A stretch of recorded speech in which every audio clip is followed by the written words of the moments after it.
E agora nós vamos então iniciar, uma sequência, haverá uma sequência. Então hoje eu quero fazer uma introdução a respeito deste tema: façamos o homem.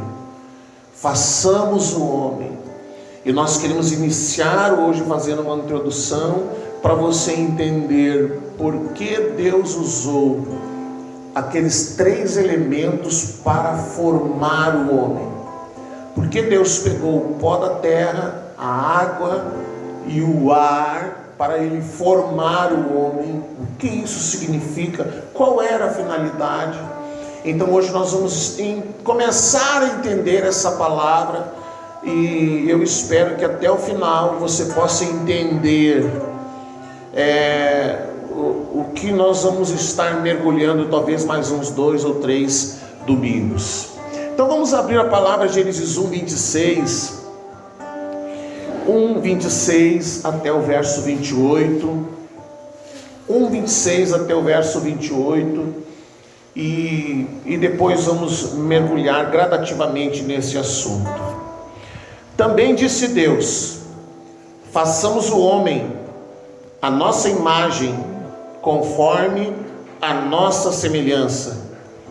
Tenha ele domínio sobre os peixes do mar, sobre as aves dos céus, sobre os animais domésticos, sobre toda a terra e sobre todos os répteis que rastejam pela terra.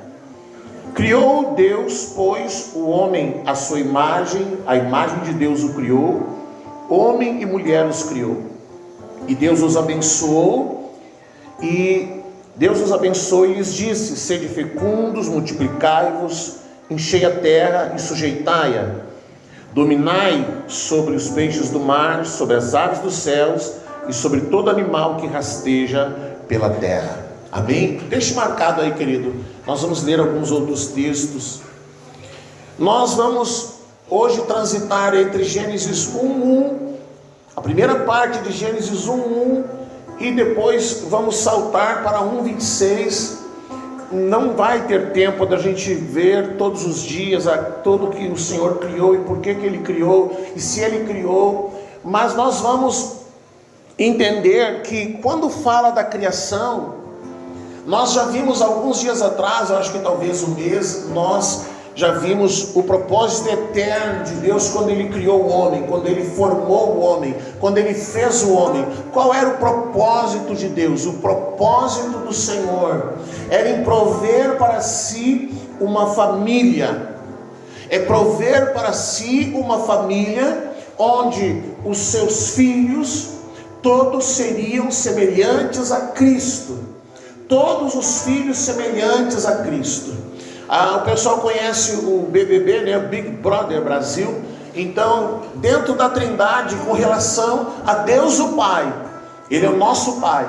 Em relação a Deus o Filho, Ele é nosso irmão. Ele é o Big Brother World, sei lá qual seria a palavra, o maior de todo mundo. Ele é o nosso irmão maior.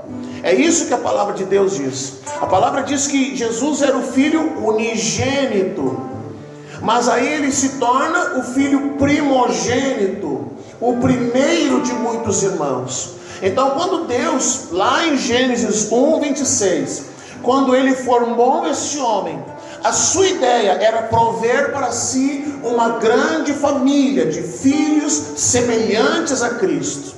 Mas agora, nessa nova sequência, nós vamos ver por que o Senhor usou esses elementos ao formar o homem. Por que o Senhor pegou a terra? Por que o Senhor pegou a água? Por que o Senhor pegou o ar? Por que esses elementos?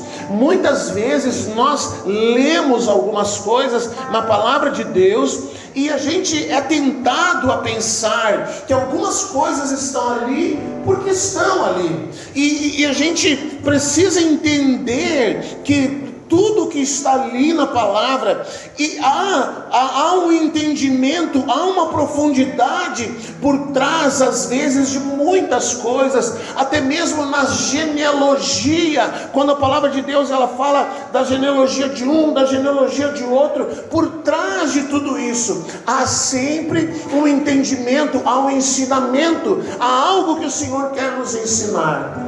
Então nós vamos ver, quando nós lemos sobre a criação, quando nós lemos sobre o princípio de todas as coisas, 3 palavras, elas são constantemente mencionadas. 3 palavras fazem parte dessa criação ou desta recriação. Você vê várias vezes dizer que Deus criou, outras vezes você vê que Deus fez, mas quando ele pega o homem, ele diz que Deus formou o homem. Então nós vamos ver, por exemplo, Gênesis 1:1. Gênesis 1:1. Existe o que a gente chama de um hiato, é um espaço de tempo. Gênesis 1:1 diz: no princípio criou Deus. No princípio criou Deus. Esse é Gênesis 1:1. No princípio criou Deus, ou seja, Deus criou os céus e a terra. Ponto, fim de linha, acabou. Quando recomeça o verso 2, há um espaço de tempo. Então nós vemos o que é criar. O que é criar? Criar significa trazer algo à existência a partir do nada. A partir do nada. Deus do nada criou os céus e a terra. Ele estabeleceu a terra. Ele colocou-a no seu devido lugar. No meio de toda a constelação, colocou cada estrela no seu devido lugar, colocou cada planeta no seu devido lugar, toda essa imensa galáxia, cada um deles no seu devido lugar. E se nós pararmos para pensar, por que a terra não sai do lugar? O que sustenta essa terra? O que a deixa no seu devido lugar? O que sustenta todas essas coisas? Então Gênesis 1:1 fala que Deus criou, ou seja, não havia céus, não havia terra, não haviam planetas, não haviam galáxias, não havia nada, nada existia, e do nada Ele criou. Do nada Ele criou todas as coisas. Ele trouxe à existência o que não existia. Isso é criar, é trazer à existência o que não existia. Mas a palavra de Deus também, ela muitas vezes diz que o Senhor fez, que o Senhor fez alguma coisa. Então quando Ele fez alguma coisa, significa que Ele pegou algo que já existia e Ele usou aquela matéria-prima que já existia para produzir outra. Ele pegou o que já existia, pegou aquela matéria-prima, e com aquela matéria-prima Ele criou outras coisas. Ele fez outras coisas. Ele mudou a sua condição. É mais ou menos quando você constrói uma casa. Alguém diz: eu criei uma casa? Não. A gente diz: eu fiz uma casa.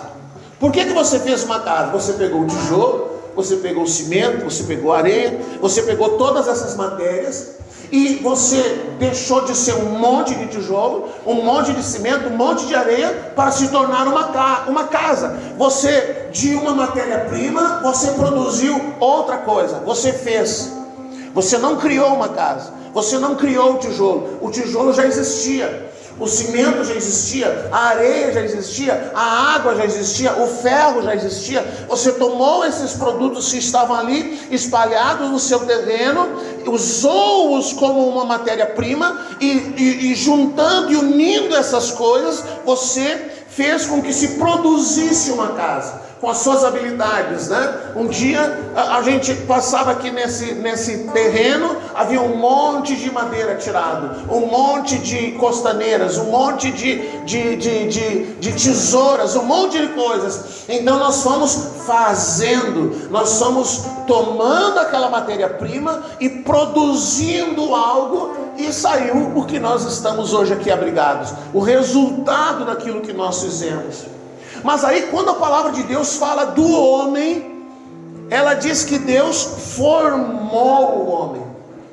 O Deus formou o homem, é uma categoria diferente. Ele não criou o homem, porque ele usou uma matéria que já existia.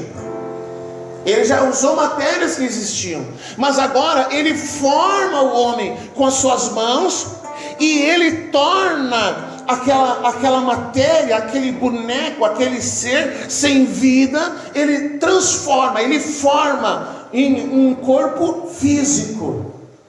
Em um corpo físico. E o nosso corpo físico, o nosso corpo humano, ele é uma representação do nosso planeta Terra. Você sabe disso, né? Você sabe que a nossa planeta Terra se chama de Terra, não sei por quê. Porque tem 70% de água e uma pequena porção de terra. E o nosso corpo contém muita água, muito líquido. Tem terra, tem água e tem ar. E numa outra ocasião eu quero estar falando como é que Deus soprou a sua vida dentro daquele bonequinho lá, que estava lá sem vida, e tornou aquele ser sem vida num corpo físico, gerando células, nervos, órgãos internos, coração, e como é que ele colocou dentro disso tudo o seu espírito, como é que ele colocou o espírito do homem, como é que ele dividiu essas coisas. Isso vai ser numa outra noite, porque não vai ter como a gente ver isso hoje. Mas ele faz todas essas coisas, ele formou o homem da terra. Agora nós precisamos entender, Jó capítulo 38, Jó capítulo 38, ali antes de Salmos, Jó 38, verso 4 até o 7, nós vamos entender uma coisa. Jó 38 nos fala que antes de Deus criar os céus e a terra, antes de Deus criar os céus e a terra, os anjos já existiam. Os anjos já existiam.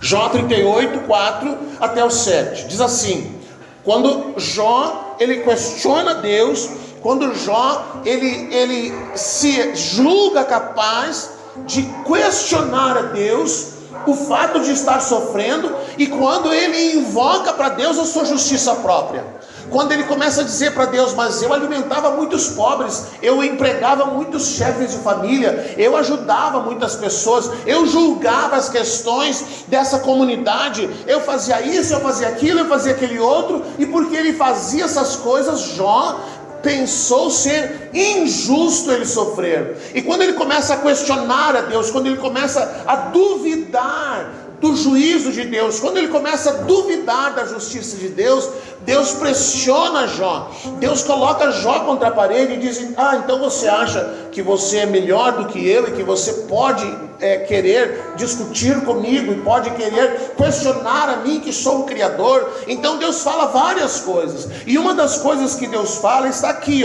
onde estavas tu quando eu lançava os fundamentos da terra? Dize-mo se tens entendimento. Quem lhe pôs as medidas, se é que o sabes?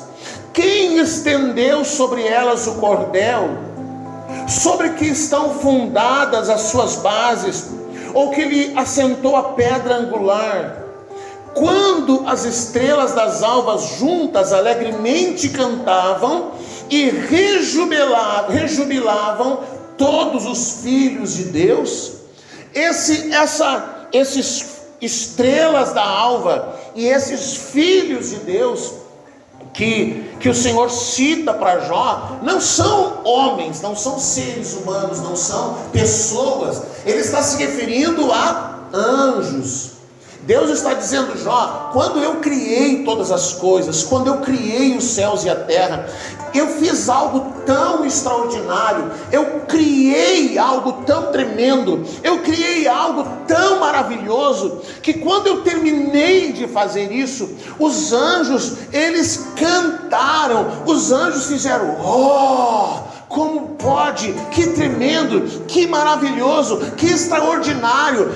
Então é isso que Jesus fala: quando as estrelas da alva juntas alegremente cantavam e rejubilavam. Quando o Senhor criou todas as coisas, havia o Senhor nos céus, a Santíssima Trindade, havia os anjos, havia os querubins, havia os arcanjos, haviam todas essas categorias de seres angelicais, e aí o Senhor cria do nada, Ele cria os céus e Ele cria a terra. E quando Ele faz isso, isso gera nos céus, isso gera na eternidade um impacto tão grande de manifestação de glória, de manifestação de poder, de manifestação de autoridade, do poder criativo de Deus, que os anjos olharam para aquilo, todos os seres angelicais olharam para aquela criação e eles se admiraram de tal forma que a única expressão que eles puderam fazer diante do que o Senhor fez foi cantar ao Senhor, foi exaltar ao Senhor. É mais ou menos quando Jesus nasceu, os anjos vêm e eles veem que Jesus nasceu, o Filho de Deus, a semente da mulher nasce, e os pastores estão lá no campo, e os anjos vêm e eles cantam, porque o Verbo se fez carne, o Filho de Deus se fez carne. Algo tão esplêndido, algo tão tremendo, algo tão poderoso, que a única expressão que os anjos puderam manifestar foi cantar. Foi a mesma coisa quando Ele criou todas as coisas, quando Ele criou todas essas coisas. Agora, Isaías 45, a gente vê lá em Gênesis 1, verso 2, que a terra tornou-se sem forma e vazia. E aí, alguém que lê a palavra, lendo verso 1 e verso 2, como se fosse uma sequência cronológica, vai pensar que, a terra era sem forma e vazia. Mas aqui, Isaías 45, 18, o que ele diz? Vou ler: porque assim diz o Senhor, que criou os céus, o Deus que formou a terra, que fez e a estabeleceu, que não a criou para ser um caos. O Deus que criou os céus, o Deus que criou a terra, não a criou para ser um caos, mas para ser habitada. Eu sou o Senhor e não há outro. Mas Gênesis 1 diz que a terra era um caos, ela se tornou um caos.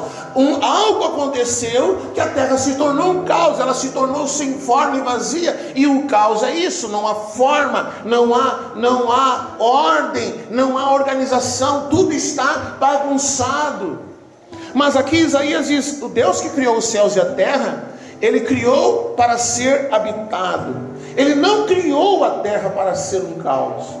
Ele não criou a terra para ser um lugar inóspito, um lugar onde ninguém pudesse habitar. Mas alguma coisa aconteceu. Mas o que diz a palavra sobre o que aconteceu? Vamos a Ezequiel 28. Ezequiel 28, verso 18. Se eu estiver muito rápido, pastora, se você vê que eu viajei muito aqui, que eu vou longe e vocês não conseguem me acompanhar, só dá um aviso aí. Ezequiel 28, verso 18, aliás 28, verso 13, diz assim: agora o Senhor vai dizer o que aconteceu, por que a terra ficou sem forma e vazia, por que a terra se tornou um caos. Se Deus criou, Gênesis 1:1, uma terra para ser habitada, para ser um lugar de habitação, para ser um lugar onde o seu nome seria glorificado, se Deus criou a terra para ser uma habitação e ela acabou se tornando um lugar sem forma e vazio, se tornando um caos, o que aconteceu? Ezequiel 28, 13 e 14 diz assim: estavas no Éden, jardim de Deus, de todas as pedras preciosas te cobrias, o sárdio, o topázio, o diamante, o berilo, o ônix, o jaspe, a safira, o carbúnculo e a esmeralda. De ouro se te fizeram os engastes e ornamentos. No dia em que foste criado foram eles preparados.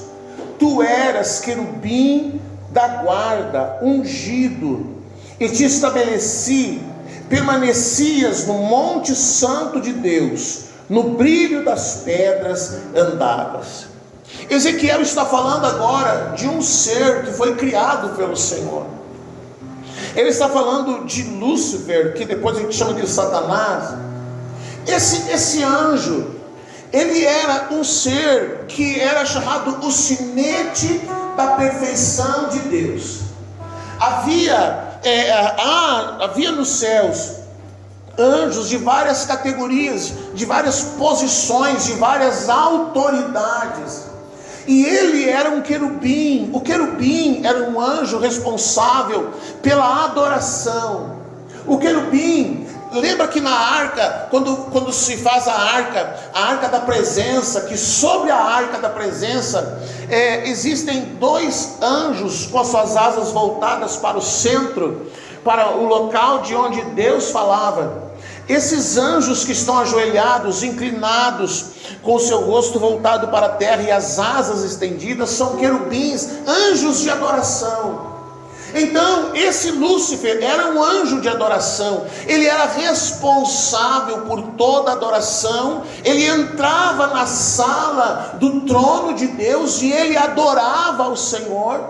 Ele era responsável por toda a adoração nos céus e também por toda a adoração na terra, porque uma das responsabilidades de Lúcifer era cuidar da terra, era organizar a terra, era fazer com que a terra e os seres que aqui viviam, que aqui habitavam, também adorassem ao Senhor. Ele tinha um trânsito livre entre a terra e o céu, entre a terra e o céu. Ele transitava para adorar ao Senhor. A sua posição, o seu posicionamento de autoridade.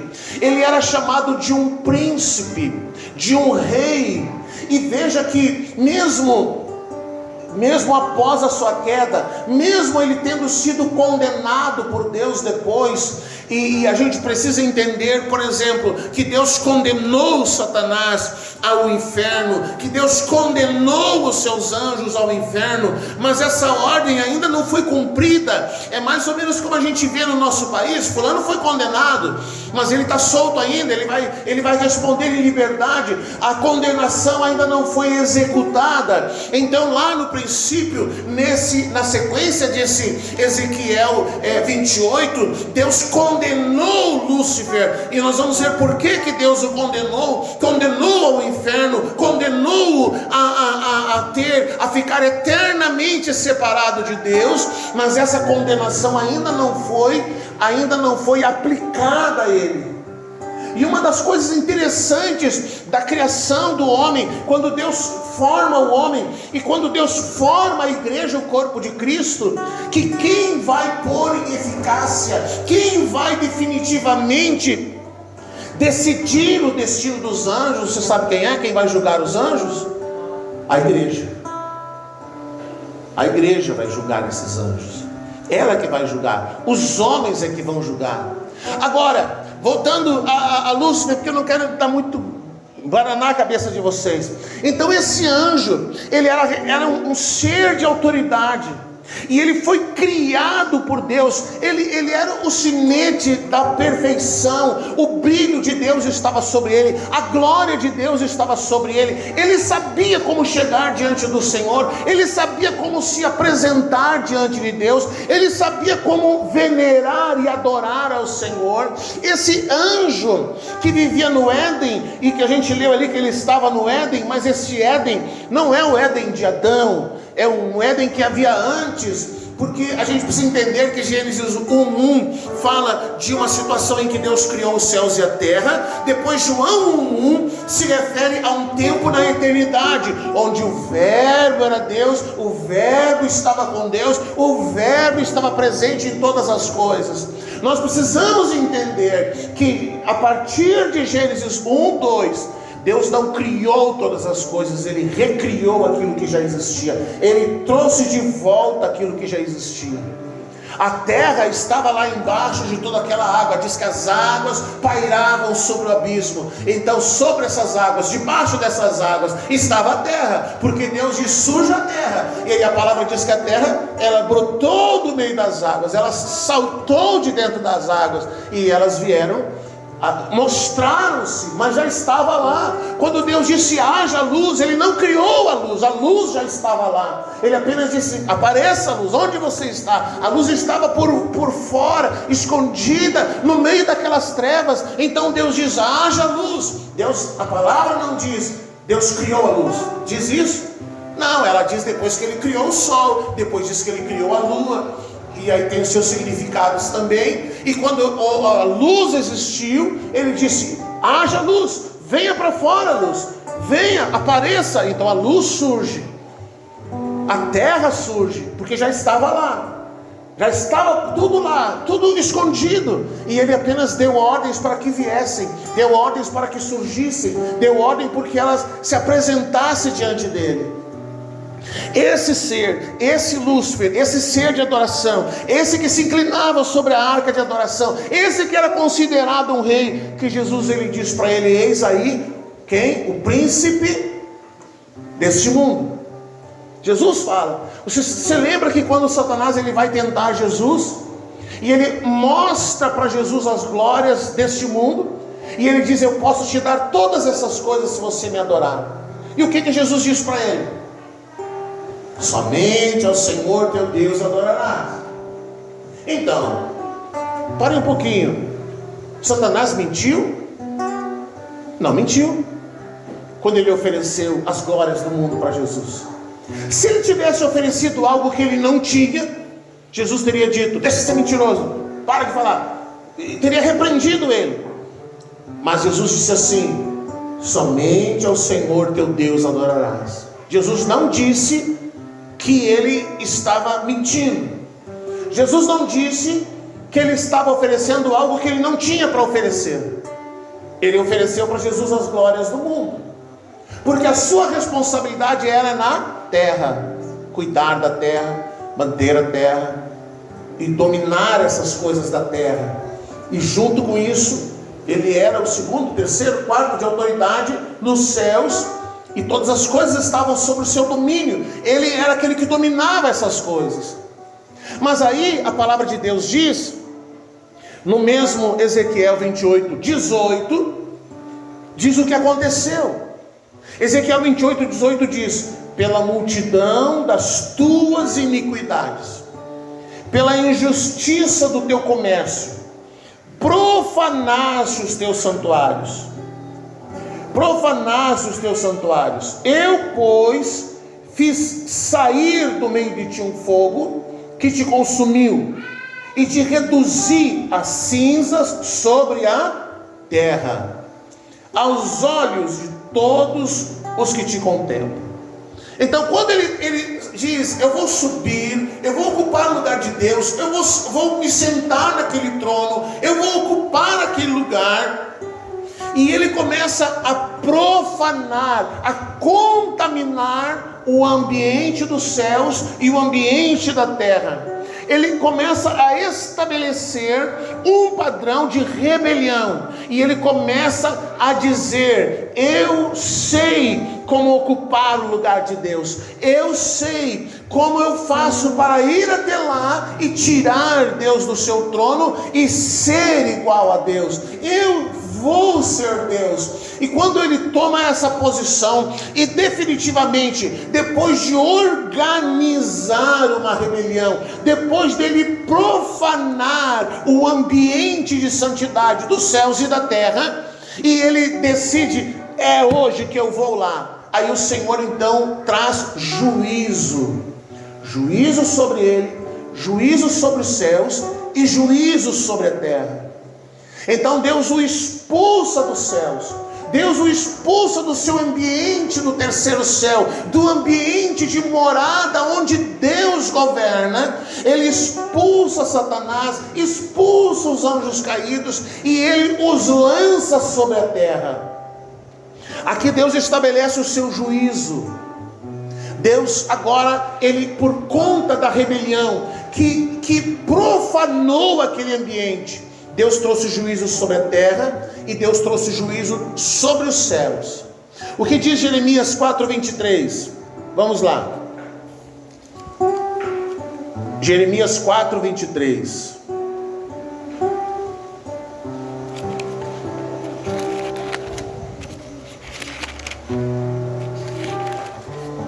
Diz assim: olhei para a terra. Gênesis 1:1 diz que criou Deus os céus e a terra, e tudo que Deus criou era perfeito, era extraordinário, era tremendo. Quando ele criou todas essas coisas, que gerou um impacto tão grande que os anjos adoraram ao Senhor e eles cantaram ao Senhor. Agora Jeremias 4:23 diz: eu olhei para a terra e ela sem forma e vazia. Eu olhei para os céus e não tinha luz. Jeremias está falando do caos que está sendo citado em Gênesis 1:2. E a terra tornou-se sem forma e vazia, e a terra foi dominada pelo caos. Tudo aquilo que Deus criou para que houvesse uma habitação, para que alguém ali habitasse, para que o seu nome fosse exaltado e glorificado, agora por conta do juízo que ele trouxe, por causa da rebelião de Satanás, tudo isso foi desfeito, tudo isso foi destruído, tudo isso tornou-se um caos. O juízo foi algo tão grande que a terra se tornou sem forma e vazia, e os céus foi tomado pela escuridão das trevas, por conta desse juízo de Deus. Quando o Senhor fala em Apocalipse que o Senhor vai fazer um novo céu e nova terra, e as pessoas ficam impactadas, dizendo: mas será que Deus vai fazer mesmo o novo céu e nova terra? Como é que vai ser então? E alguém diz: é porque onde tem água vai ter terra, onde tem terra vai ter água, onde não sei o que, e as pessoas ficam cogitando e pensando como vai ser esse novo céu, essa nova terra, como se é algo que Deus nunca fizesse. Ele fez isso antes já, quando ele trouxe juízo sobre a terra. Antes disso, quando ele julga a profanação de Lúcifer, naquele ambiente de santidade, a terra se torna sem forma e vazia. Eu olhei para a terra e ela estava sem forma e vazia. Eu olhei para os céus e não tinha luz, não havia luz nos céus. Jó, capítulo 9, Jó capítulo 9, Jó aqui um pouco antes dos Salmos. Jó capítulo 9, verso 5. Venha, Jó. Jó 9, 5. Diz assim, nós vamos ler até o 7. Ele é quem remove os montes sem que saibam, que ele na sua ira, no seu juízo, no seu julgamento, na sua ira os transtorna. Quem move a terra para um lugar, para fora do seu lugar, cujas colunas estremecem. Quem fala ao sol, e este não sai, e sela as estrelas. Isso aconteceu no juízo de Deus. Deus disse: o sol não vai sair, as estrelas não vão brilhar, tudo vai ficar coberto de trevas, tudo vai ficar escuro. A terra vai se tornar um lugar sem condições de habitação. Se tornou sem forma e vazio. Agora nós podemos voltar a Gênesis 1:26. E agora nós precisamos entender. Deus trouxe juízo sobre Lúcifer. Lúcifer profanou o ambiente de adoração. Aí Gênesis 1:26 fala de uma conferência, de uma reunião. Deus agora recriou todas as coisas. Ele agora trouxe de volta a luz. Ele trouxe de volta os luzeiros. Ele trouxe de volta as estrelas. Ele recriou todas as coisas. Só que além de recriar todas as coisas, ele acrescenta um item à sua criação. Ele acrescenta um item. Ele vai um pouco mais além. A palavra de Deus, ela diz, nós já vimos que os anjos existiam antes de Deus criar os céus e a terra. Quando ela fala do homem, ela diz assim que o homem foi criado um pouco menor do que os anjos. O homem é um ser inferior aos anjos. O homem é um ser inferior aos anjos. Mas Lúcifer pecou. Lúcifer se rebelou. Lúcifer contaminou aquele ambiente. Agora o que Deus vai fazer? Deus agora vai substituir Lúcifer. E ele vai substituir Lúcifer agora com o ser inferior. Ele vai substituir Lúcifer agora com o homem.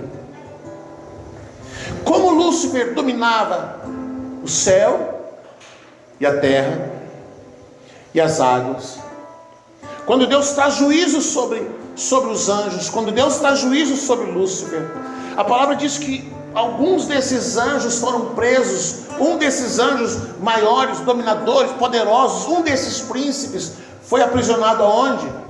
Quem é que sabe? Foi aprisionado nas águas, o chamado Leviatã. E você acha que é por acaso que algumas religiões estimulam oferendas nas águas, estimulam que se ofereçam sacrifícios e ofertas das águas? Então agora Deus vai substituir e ele vai criar o homem. Então ele pega o pó da terra, que era o lugar que Satanás dominava. Ele pega a água, ele pega o ar, porque ele vai soprar neste homem, e ele forma o homem. A água, a terra, ele faz aquele bonequinho.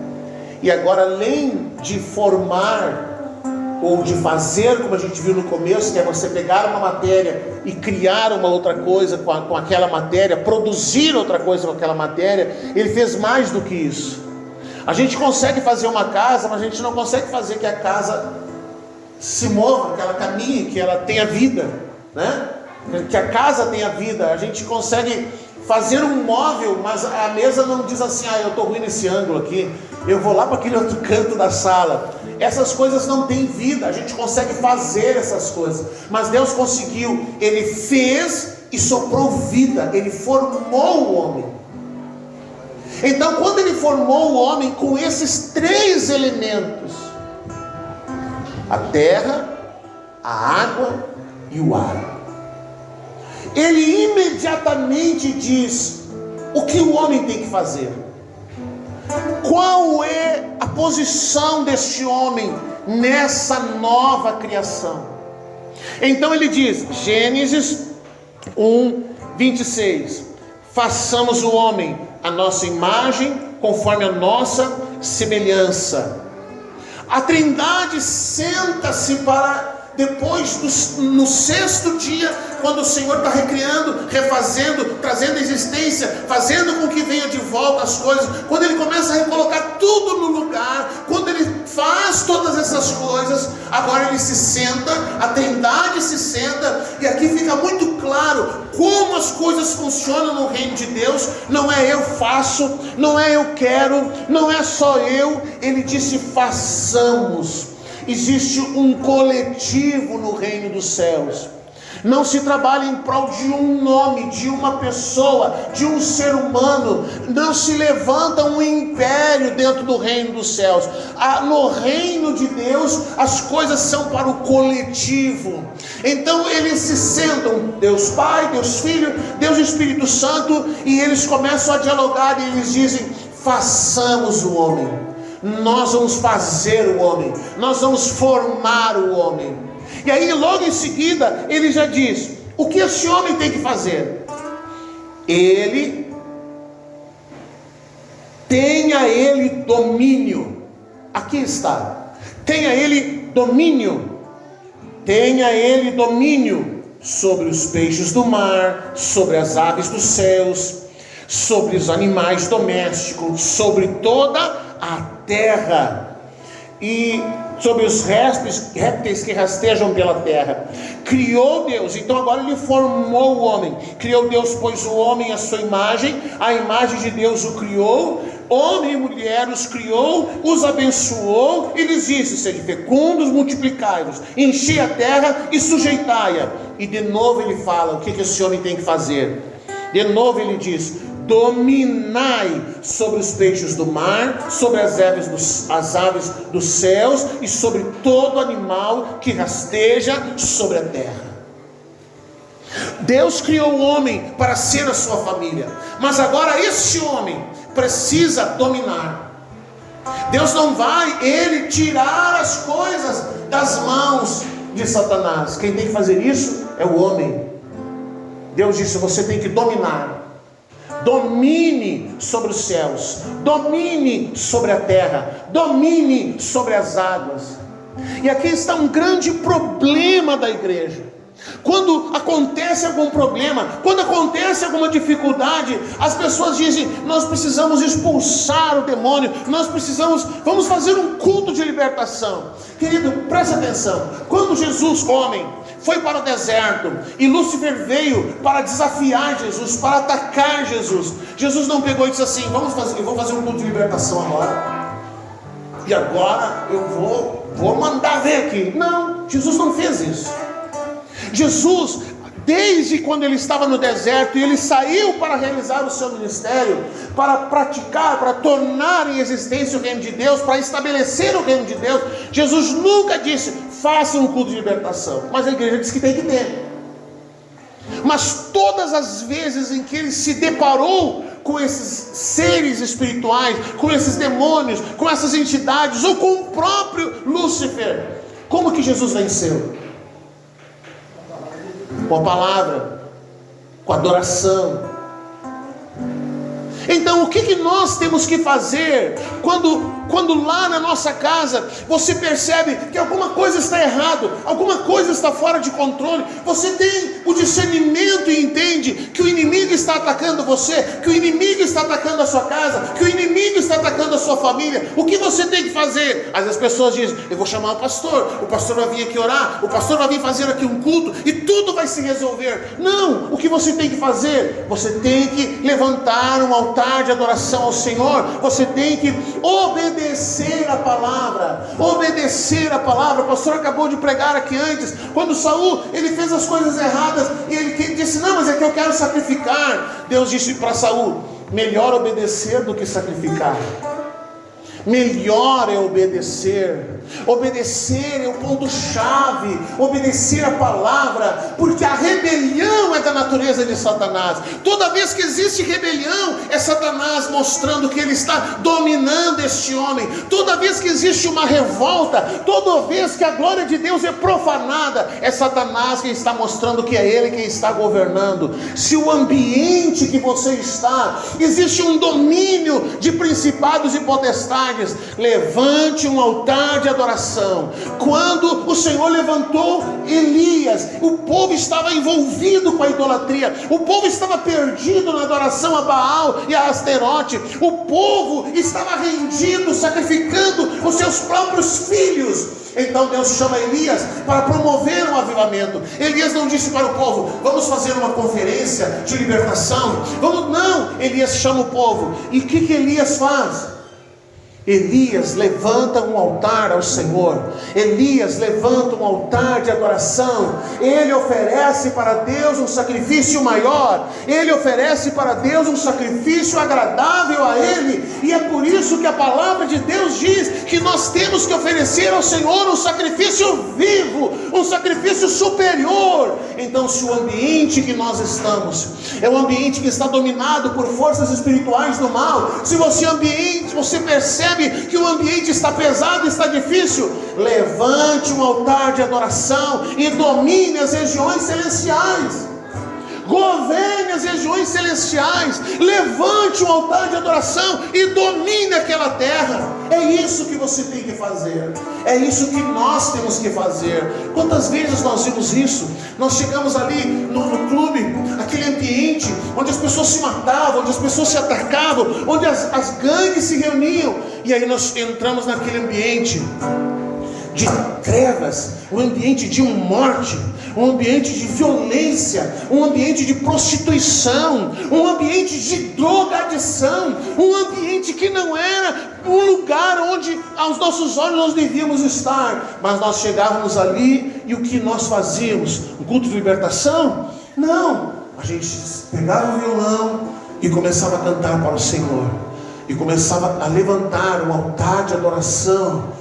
E quantas vezes a gente tocava o shofar e aquelas pessoas passavam e ficavam olhando, e nós levantávamos um altar de adoração, e aquele ambiente foi sendo mudado, aquele ambiente de violência, de morte, de drogadição, ele foi sendo transformado, porque se passou a governar aquele lugar saiu das mãos dos principados e potestades e foi entregue para Cristo. O ambiente foi governado, o lugar foi dominado, as forças espirituais do mal que agiam ali, elas foram depostas, porque agora havia alguém maior ali. A palavra de Deus diz: se o valente entra na tua casa, se o valente domina a tua casa, então você tem que chamar aquele que é mais forte que valente. Você tem que chamar a Jesus. Você tem que levantar um altar de adoração. Ah, mas eu quero adorar o Senhor. Então entenda o que é adorar o Senhor. Não venha cantar canções de vingança. Não venha cantar sabor de mel. Não venha cantar que você está com a alma ferida, cansada, abatida. Não venha querer expressar canções almáticas, porque isso não é adorar ao Senhor. Você tem que adorar ao Senhor. E Ele diz: você tem que adorá-lo em espírito e em verdade.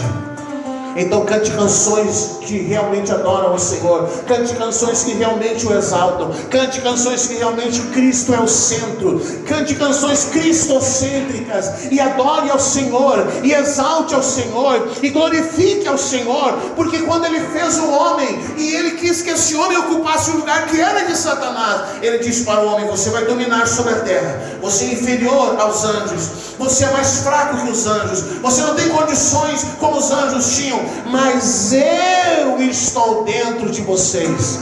Eu fui colocado dentro de vocês, e porque eu estou dentro de vocês, vocês podem governar as regiões celestiais, vocês podem dar ordens para as regiões celestiais, porque lá, antes de chegar na sala do trono, antes de chegar no terceiro céu, antes de chegar no lugar onde Deus habita, existe o segundo céu, onde está o trono de Satanás. Mas aquele que adora o Senhor, ele pode entrar lá no terceiro céu. Satanás não vai impedir de fazer isso.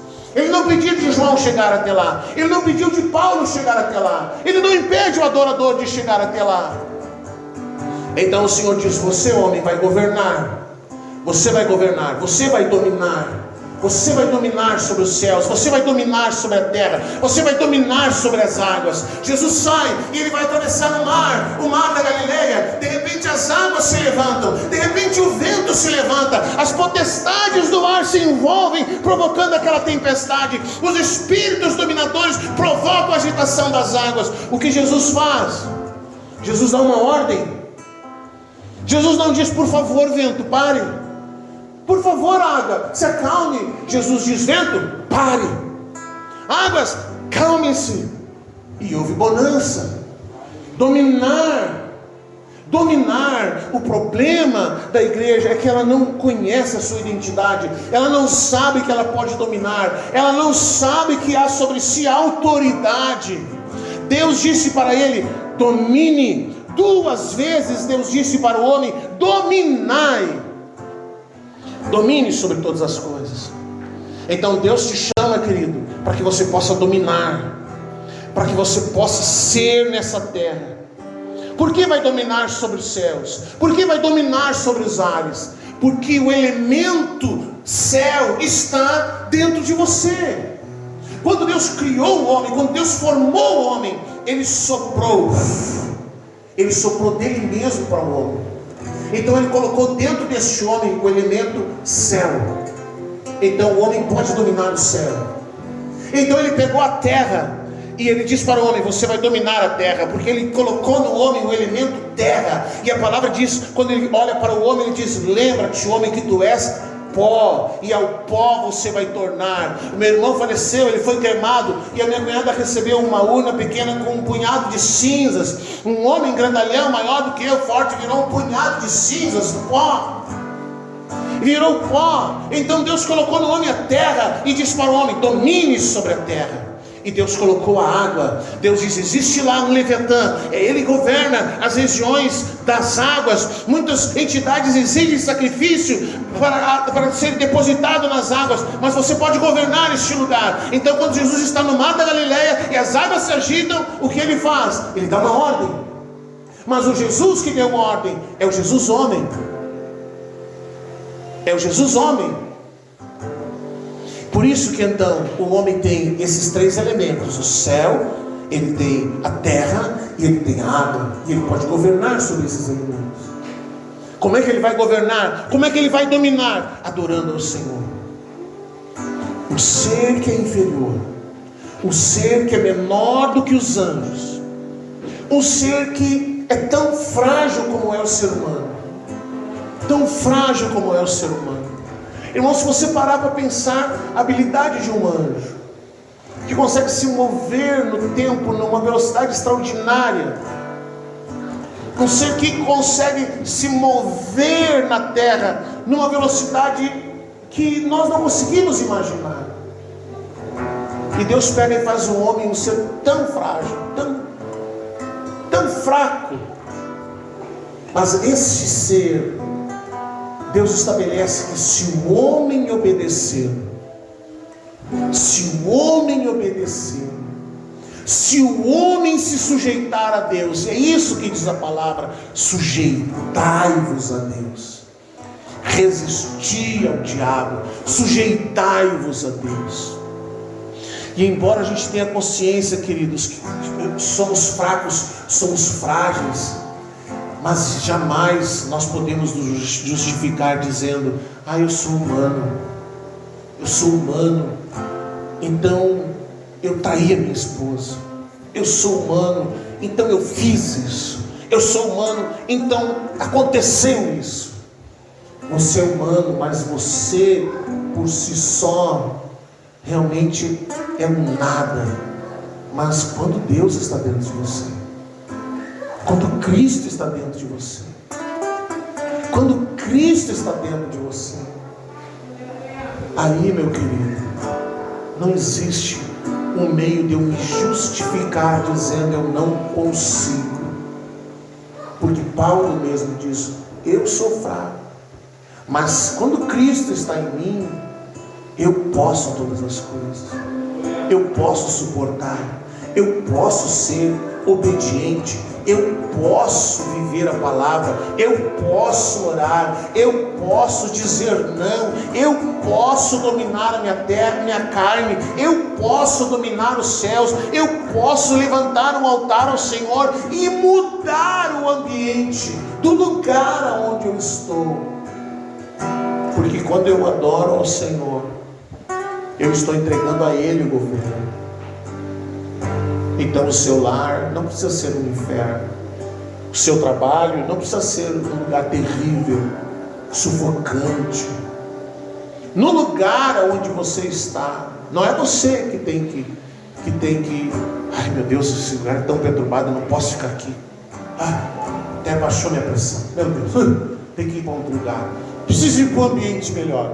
Querido, quem tem que passar mal não é você. Quem tem que sentir-se mal no ambiente não é você. é quando você chega naquele ambiente, se ali há algum ser dominando, ele que tem que sentir-se mal, ele é quem tem que sair, porque onde a luz chega, as trevas fogem. Não é assim? Você vai chegar em casa lá, a casa está com a luz tudo apagada, você não enxerga nada. Aí você acende a luz, para onde que foi as trevas? Foi se esconder atrás dos armários, embaixo dos armários, porque agora a luz chegou ali.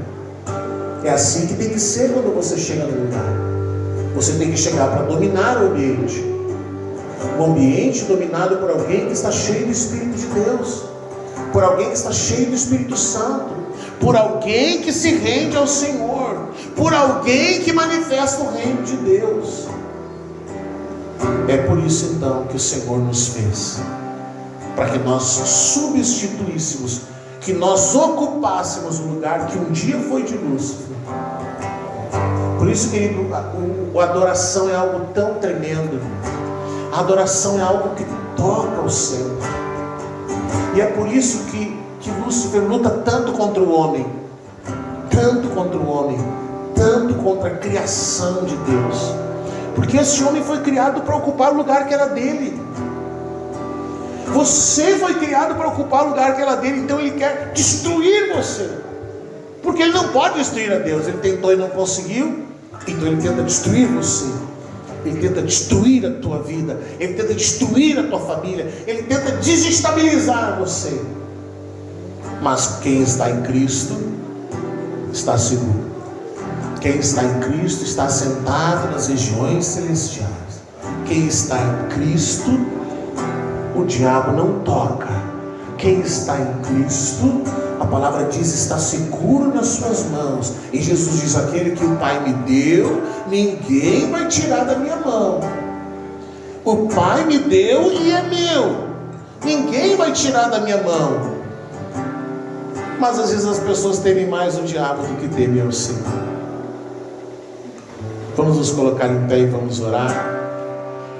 Vamos adorar o Senhor.